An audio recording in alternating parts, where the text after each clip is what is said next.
Thank you, Chairman. At the recent G7 meeting in Japan, President Biden described the China spy balloon incident in which a Chinese high-altitude surveillance ship violated American sovereignty as, quote, silly. To be frank, I don't find the Chinese spy balloon incident to be silly, and neither do the American people. That's why, in my capacity as ranking member of the banking subcommittee that oversees export controls, I sent a letter to Secretary Raimondo yesterday. In this letter, I requested export licensing data from Commerce Department's Bureau of Industry and Security to see what American technologies were approved for export to China's aerospace sector, including to those in China who manufacture these types of spy balloons and their payloads. Mr. Chair, I'd like to submit this letter for the record. Without objection, sorry. Thank you. Assistant Secretaries Kendler and Axelrod, do you agree to fully comply with my request for export licensing data, which Section 1761 of the Export Control Reform Act of 2018, or ECRA, requires the Commerce Department, if asked, to share with my subcommittee? Senator, we will certainly comply with the terms of ECRA in responding to your letter. Mr. Axelrod? Same answer, Senator. Thank you.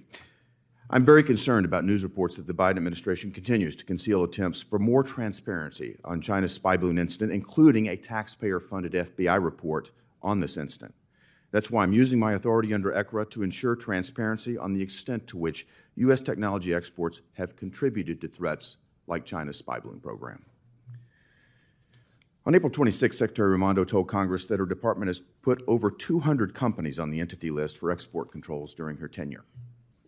This statistic appears like an accomplishment at face value, but it falls drastically short of the previous administration's standard. Frankly, in 2020, the Commerce Department added 147 companies to the entity list.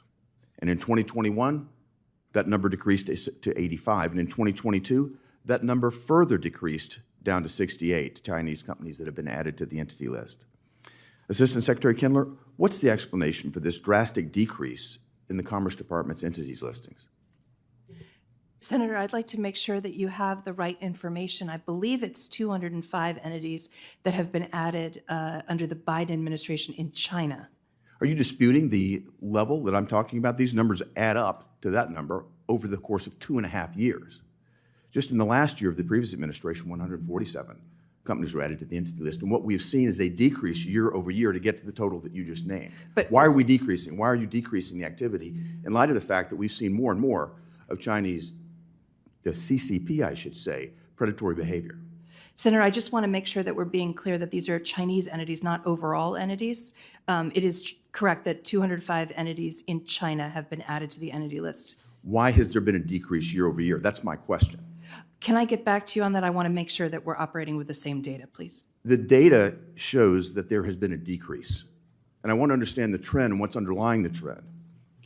We are deeply focused as one of the two pillars of export controls on entities that pose national security and foreign policy threats to the United States, particularly in China. I am very concerned about this decrease. I'm also concerned about the fact that the Commerce Department still permits exports of U.S. technology to China's most worrisome state-owned defense enterprises, including, and I want to be specific here, Aviation Industry Corporation of China, China Aerospace Science and Industry Corporation, and China Aerospace Science and Technology Corporation.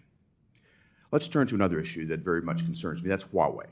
When I served as U.S. Ambassador to Japan, I worked very closely with the kitchen cabinet of Japanese government leaders, Japanese business leaders, to understand the threat of Huawei and what they could do in the 5G arena. I took my analysis back to Washington. I met with the president. We put a lot of pressure on the situation and persuaded this government to take action against Huawei and 5G. I did the same with the government of Japan to get Huawei out of 5G. I want to talk with you now about this issue, which clearly is of deep importance to me. I was very upset and disturbed to see an article in Reuters on May 11th that cited internal emails indicating that State Department delayed significant U.S. measures against China after the spy balloon incident, including far-reaching export controls on Huawei. This is in May of this year. So Assistant Secretaries Kendler, Rosen, have the Commerce Department's Bureau of Industry and Security prepared a draft rule to revoke export control licenses related to Huawei? Senator, we do not have a draft rule in place at this time. However, we are looking very closely at this rule. Tell me, have you received any guidance from within the Commerce Department or from anywhere in the interagency to back off and not do this?